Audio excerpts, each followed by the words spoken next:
अस्सलामुअलैकुम आज स्टूडेंट कैसे सब। उम्मीद करती हूँ सब खैरियत से होंगे। हमने फाइनल टर्म की प्रिपरेशन स्टार्ट की थी MTH 603 की।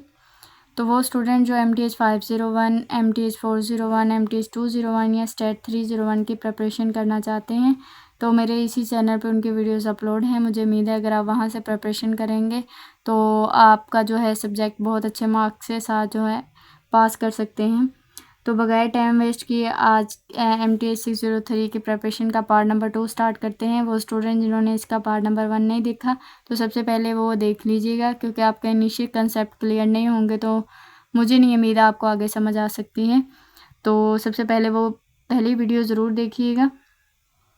अब आ जाते हैं लेक्चर नंबर 25 से 30 तक आज के जो पार्ट में हम क्लियर करेंगे। तो उसका फर्स्ट क्वेश्चन है, आपने फाइंड करना है न्यूटन डिवाइड डिफरेंस मेथड से टेबल को। तो सबसे पहले आपने याद रखना है आपका जो टेबल है वो 4th टर्म तक है या 5 टर्म तक है, एक्स की जो टर्म्स हैं। तो आपने इसको तब तक ये आपको क्लियर होगा। प्रीवियस लेक्चर में मैंने आपको बताया था कि हम डिफरेंस मेथड तब तक यूज़ करते हैं जब तक आपके पास एक सिंगल वैल्यू जो है नहीं रह जाती। तो हमने इसी क्वेश्चन को 4 टाइम जो है वो डिफरेंस लेंगे तो आपके पास एक सिंगल वैल्यू बच जाएगी। तो डिफरेंस कैसे लेते हैं वो देख लेते हैं। पहले आपने ये याद रखना है, अगर आप डिफरेंस ले रहे हैं x0 और x1 का, ठीक है, तो इसमें फंक्शन की वैल्यू का फार्मूला आपके पास ये वाला है। तो x1 में से हम x0 को माइनस करेंगे, 1 में से 0 को, मतलब यहाँ फंक्शन की वैल्यूज़ को माइनस करेंगे, यहाँ सिंपल वैल्यूज़ को माइनस करेंगे। अब सिंपल वैल्यूज़ क्या होती हैं, ये हैं आपके पास x, मतलब ये सिंपल वैल्यू है x की। तो यहाँ x0 है, यहाँ x1 है, यहाँ x2 है, यहाँ x3 है और यहाँ x4 है। अब फंक्शन की वैल्यू, यहाँ हमारे पास फंक्शन की वैल्यू x0 पे है, यहाँ 1 पे है, यहाँ 2 पे है, यहाँ 3 पे है और यहाँ 4 पे है। यहाँ फंक्शन की वैल्यूज़ हैं, ये याद रखनी है। तो इसके अकॉर्डिंग जो है हमारे पास x1 जो है वो है फंक्शन की वैल्यू, x1 पे है 9 अब, और x0 पे है हमारे पास 1, माइनस किया तो आंसर आ गया 8। अब x1 पे है आपकी 1 और इसमें से x0 पे है आपकी वैल्यू 0, तो 1 में से 0 माइनस किया तो 1 ही आएगा। जब 8 पे डिवाइड होगा तो वो आंसर 8 ही आएगा।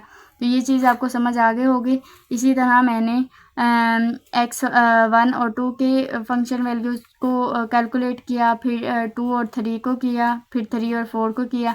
तो ये यहाँ तक आपका फर्स्ट ऑर्डर डिवाइडेड डिफरेंस जो है वो फाइंड हो गया।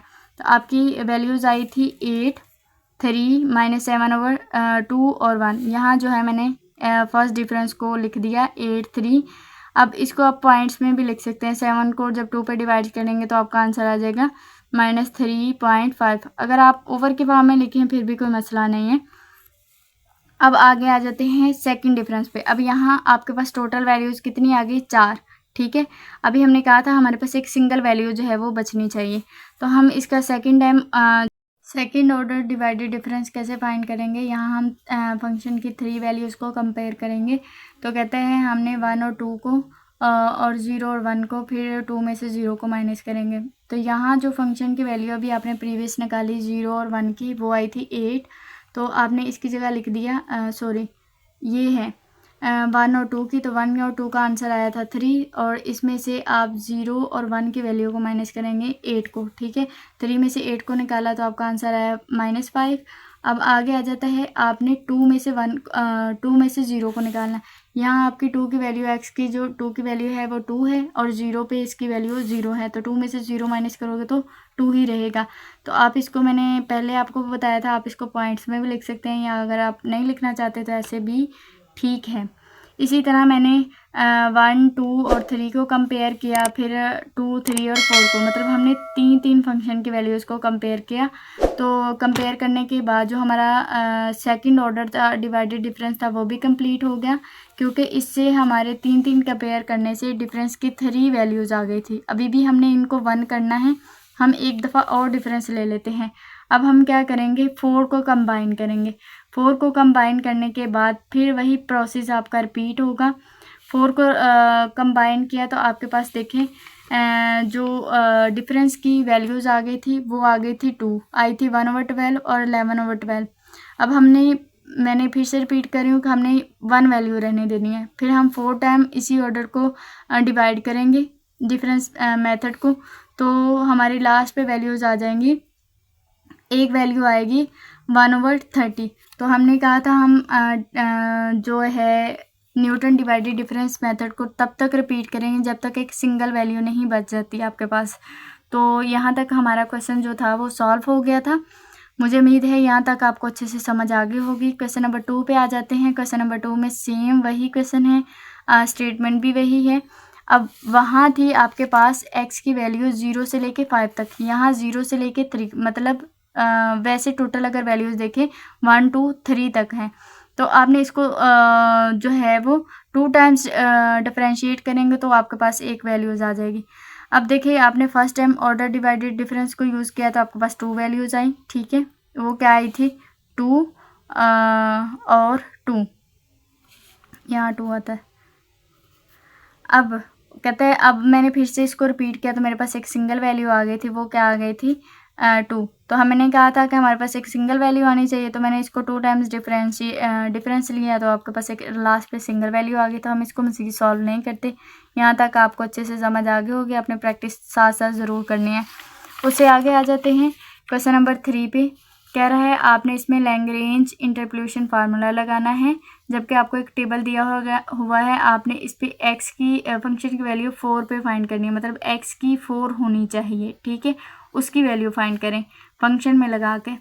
तो सबसे पहले आप देखेंगे, आप लगाएंगे फंक्शन की वैल्यू, मतलब 0 पे देखें। आपने देखें ये है आपके फंक्शन की वैल्यू 0 पे, ये है 1 पे, ये है 2 पे और ये है 3 पे। अब कह रहा है आपने इसकी वैल्यू फाइंड करनी है 4 पे, ठीक है। तो वही हम फाइंड करते हैं। सबसे पहले हमने लिया कि अगर हमारे फंक्शन 0 पे है 7 वैल्यू, तो हम फार्मूले में जो है L0 निकालेंगे, फिर L1 निकालेंगे और फिर L2 निकालेंगे। ये आपका प्रीवियस एक क्वेश्चन में सॉल्व किया था। और फिर आपने L3 निकाला था। L3 निकालने के बाद एक मेन फार्मूले के अंदर इनकी वैल्यूज़ को पुट किया। पुट करने के बाद जो फाइनल आंसर आ गया था -106/9। ये आपने मेथड पहले सॉल्व किया था। मैंने इसको ज़्यादा डिटेल से इसलिए नहीं बताया क्योंकि ये फिर से रिपीट हुआ है। क्वेश्चन नंबर 4 पे आ जाते हैं। कहता है using 2 dimensional interpolation tablet the values of function. कहता है आपने इसका एक टेबल बना के देना है। अब टेबल कैसे बनाएंगे? कहता है अगर हमने x वेरिएबल को 0 पे लिया, अब आप x को इस इक्वेशन में देखें, x को आपने रख लिया 0। अब आप इस इक्वेशन को जब सॉल्व करेंगे तो आप y की वैल्यू इसको चेंज करें, लेकिन x की वैल्यू 0 ही रहने देंगे।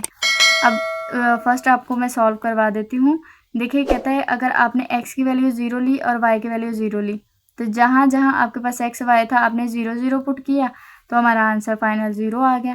कहते हैं अब आपने x की वैल्यू फिर 0 रहने देनी है, लेकिन y की वैल्यू जो है वो 1 लेनी है। 1 ली तो आपने पुट किया, पुट करने के बाद जो फाइनल आंसर आया था वो 4 आ गया था। अब कहते हैं अब फिर x की वैल्यू आपने 0 रहने देनी है और y को लेना है 2। तो आपने x की वैल्यू की जगह 0 लगा दिया, y की जगह 2 लगा दिया, तो इसको सॉल्व किया तो इसका आंसर आया था 8। अब कहते हैं इसी तरह आप x की वैल्यू 1 लोगे तो y की वैल्यू एक दफ़ा 0 पे लोगे, 1 पे लोगे, 2 पे लोगे, तो फिर आपकी एक जो है वो फंक्शन की वैल्यूज़ आ जाएंगी, जैसे 1 5 और 15 आया था। अब आपने 0 पे भी सॉल्व कर लिया, 1 पे भी सॉल्व कर लिया। अब हम करेंगे इसको 2 पे सॉल्व। एक आपने वैल्यू ले ली x की 2, ठीक है। तो यहाँ हम y की वैल्यू चेंज करेंगे, जैसे हमने पहले 0 लेंगे, फिर 1 लेंगे और फिर 2 लेंगे और फिर उसी इक्वेशन में हम पुट करेंगे। पुट करने के बाद हमारा फाइनल आंसर आ गया था 4 8 18।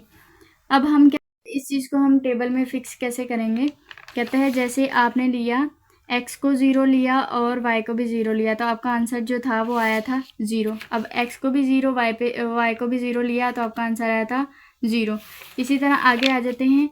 अगर आपने x को 0 लिया और y को लिया 1 तो आपका आंसर आया था 4। अब x को 0 लिया आपने, ठीक है, और y को लिया 2, आपका आंसर आया था 8।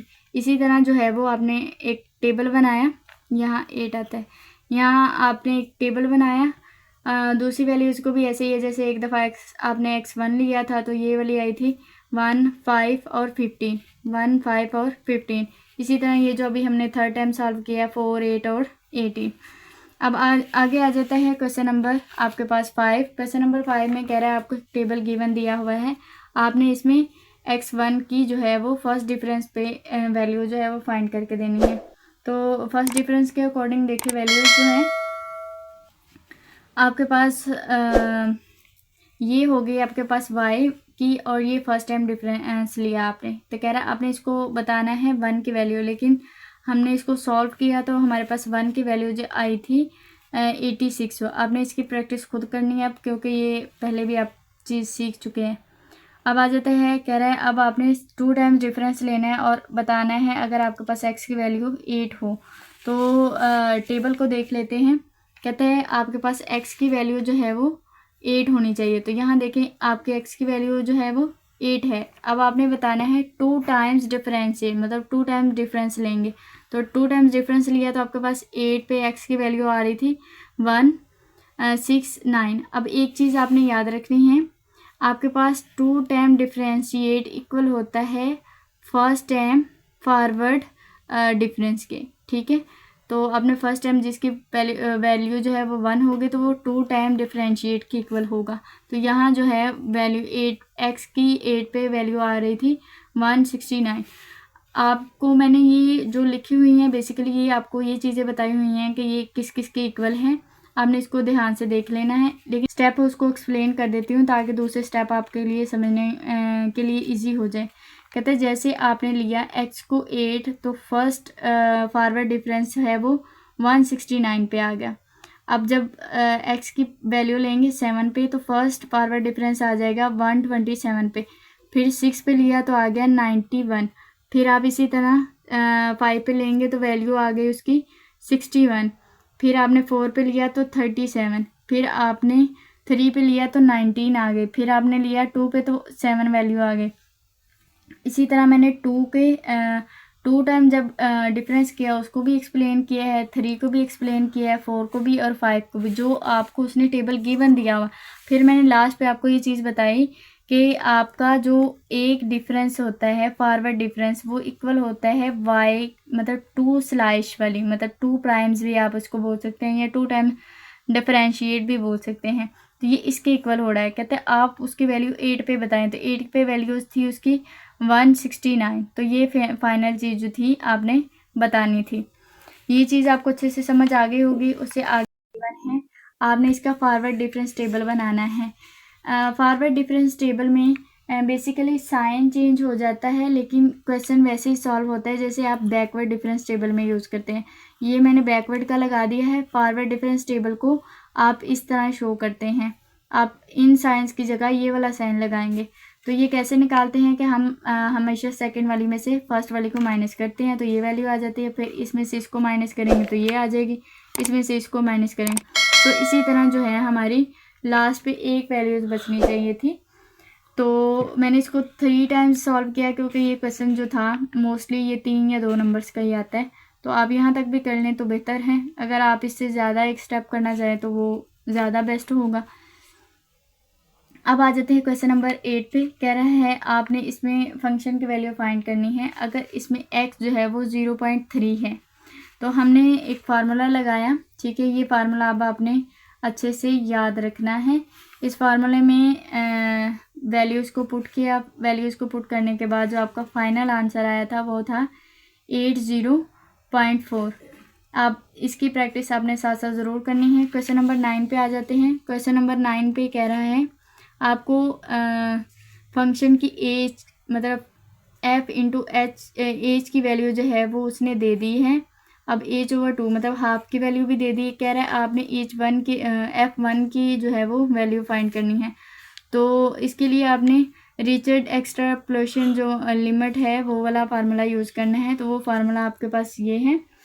तो इसमें कह रहा है सबसे पहले ये आपने ध्यान रखना है कि अगर आपको ये 2 वैल्यूज़ दी हैं तो n की पावर जो है वो n की वैल्यू जो है वो भी 2 होगी। तो आपने यहाँ जो 2 की पावर n है, उसकी जगह आपने 2 लगा दिया, इधर भी आपने 2 लगाया, तो 2 टाइम्स देंगे तो 4 आ जाएगा।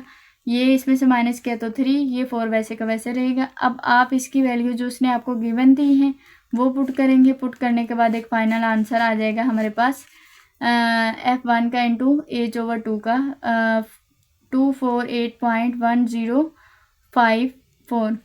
क्वेश्चन नंबर 10 में जो है आप सबसे पहले फाइंड करेंगे F इंटू एच, ठीक है, और फिर रिचर्ड एक्सट्रापोलेशन वाला लिमिट वाला फार्मूला यूज़ करेंगे और फिर उसको बताएंगे कि आपके पास फर्स्ट y प्राइम इंटू 0.01, मतलब y प्राइम का मतलब है कि फर्स्ट डिफरेंस पे उसकी वैल्यू भी बताएंगे। ये वाली निकाल के इस पे फंक्शन की वैल्यू यानी y की वैल्यू जो है वो क्या हो सकती है।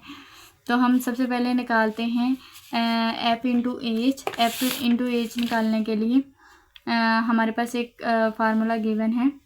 आप सबसे पहले जो प्राइम की वाला फार्मूला यूज़ करेंगे, प्राइम वाला फार्मूला यूज़ करने के बाद इनकी वैल्यूज़ लगाएंगे। वैल्यूज़ को मैंने डिटेल से सॉल्व किया, अब आपने ये वाली चीज़ खुद करनी है। अब फिर हम निकालेंगे, अगर फार्मूला ये देखें तो सबसे पहले हमने ये वाली चीज़ को निकाला, ठीक है, फिर इसको डिवाइड करके निकाला। डिवाइड करके हमने एज को 2 पे डिवाइड करके इसकी वैल्यूज़ को निकाला। 2 पे डिवाइड करने के बाद बेसिकली हमने निकालना था, ये तो हमारे पास दोनों आ गए कि हमारे पास f इंटू एज पे वैल्यूज़ भी आ गई, f इंटू H/2 पे भी वैल्यूज़ भी आ गए।